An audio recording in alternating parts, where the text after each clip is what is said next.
مولانا عبدالعزیز صاحب کے پاس 18 سال سے ٹائم دیا گیا ہے ان کو کہ آپ ان بچیوں کے اور ان کے والدین کے نام پیش کریں اور ایڈریس پیش کریں. 18 سال گزر گئے, اب تک ایک بچی کا نام نہیں اور ایک کا ایڈریس پیش نہیں کیا ہے. پروپیگنڈا کسے کہتے ہیں؟ پروپیگنڈا اسی کو تو کہتے ہیں کہ وہ بھی کہہ رہا ہے کہ اتنی بچیاں شہید ہوئی ہیں, وہ بھی کہہ رہا ہے اتنی بچیاں شہید ہوئی ہیں, تصویریں بھی دکھائی جا رہی ہیں اتنی بچیاں شہید ہوئی ہیں. تبھی تو ایک ہائپ کریٹ ہوتی ہے. مفتی عبدالرحیم صاحب نے ایسا ہی نہیں, ایک چیز انہوں نے بتایا, نئی نسل کی تربیت کی ہے کہ پروپیگنڈوں سے کبھی متاثر مت ہونا, جب بھی کوئی بات ہو اس کی ڈیپتھ میں جا کے غور کرنا. آج صبح کسی کا میرے پاس میسج آیا کہ اصل میں وہ بچیوں کے نام اس لیے نہیں ہے کہ وہ یتیم بچیاں تھیں, ان کے ماں باپ کے نام کسی کو معلوم نہیں ہے. اچھا جی, سینکڑوں بچیاں شہید ہوئی ہیں, ساری وہ والی فوج نے پہلے الگ کی ہیں جو یتیم تھی, ان کو کہا سائڈ پہ ہو جاؤ, جن جن کے باپ ہیں ان کو ہم کچھ نہیں کہیں گے, جن کے باپ نہیں ہے وہ ساری کہاں ہو جائے, سائڈ پہ ہو جائے, ڈائریکٹ ان پہ میزائل ماریں گے ہم. یار یہ کوئی باتیں کرنے کی, میں حیران ہو رہا ہوں لوگوں کے اوپر. مفتی عبدالرحیم صاحب نے 2 اور 2 4 کی طرح کلیئر کٹ بات کر دی ہے, اس کے بعد بھی وہی آپ وہی چیزیں لاپ رہے ہیں. فلاں نے کہا ہے کہ اتنی بچیاں شہید ہوئی ہیں, فلاں نے کہا اتنی بچیاں شہید ہوئی ہیں, ایک باپ رو رہا ہے کہ میری بیٹی شہید ہو گئی. مفتی مولانا عبدالعزیز صاحب مدعی ہیں نا, وہ کیوں نہیں پیش کرتے؟ ان کی زوجہ ام حسان دعوے دار ہے, وہ کیوں نہیں پیش کرتی؟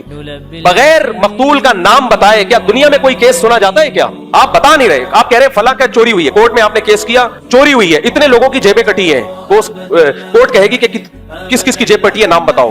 نام نہیں بتاؤں گا میں. فلاں کہہ رہے اتنے لوگوں کی جیب کٹی ہے, فلاں کہہ رہے اتنے لوگوں کی جیب کٹی ہے, پتلونیں دکھا دی, یہ جیبیں کٹی ہوئی ہیں, صحیح ہے نا, پتلونیں بھی دکھا دی, یہ دیکھو پتلونیں, یہ دیکھو جیبیں. بھائی بندے کا نام بتاؤ. مولانا عبدالعزیز صاحب 18 سال سے ایک شخص کا نام نہیں بتایا, اور میں دعوے سے کہتا ہوں قیامت آ جائے گی دوبارہ بھی کبھی ایک شخص کا نام نہیں بتائیں گے. وہ یہ تو کہیں گے اتنے لوگ کہہ رہے, اتنے لوگ کہہ رہے, اتنے لوگ کہہ رہے, میں بھی کہہ رہا ہوں, وہ بھی کہہ رہے, یہ کہتے رہیں گے. وہ کہنے دو, گورنمنٹ پر کہنے کی طرف سے کوئی پابندی نہیں ہے. نام بتاؤ, بچیوں کے ایڈریس بتاؤ. میں نے یہ بیان 7 سال پہلے بھی کیا تھا کہ جامعہ حفصہ کے بارے میں ضرورت سے زیادہ بہت زیادہ بڑھا چڑھا کر چیزوں کو بیان کیا گیا ہے. حقائق اس سے الگ ہے, ایسا ہے نہیں جیسا بیان کیا جا رہا ہے. اس وقت بھی نام نہیں بتائے گئے تھے, مجھ پہ توپوں کا رخ کیا گیا, بہت لوگوں نے گالیاں دی مجھے کمنٹس میں, نام ایک کبھی اب تک نہیں بتایا. اور آپ بتا دیں تو ہم مان لیں گے, میں رجوع کا فوراً اعلان کروں گا, بھائی مجھ سے غلطی ہوئی, ایک بچی کا نام آ گیا, اس کے والد کا نام آ گیا, اور یہ ایڈریس سے جا کے دیکھیے واقعی شہید ہوئی ہے. اور یہ کیس 4 سال کورٹ میں چلا ہے, کورٹ سے خارج کیا گیا ہے. کیوں چلا ہے کورٹ میں؟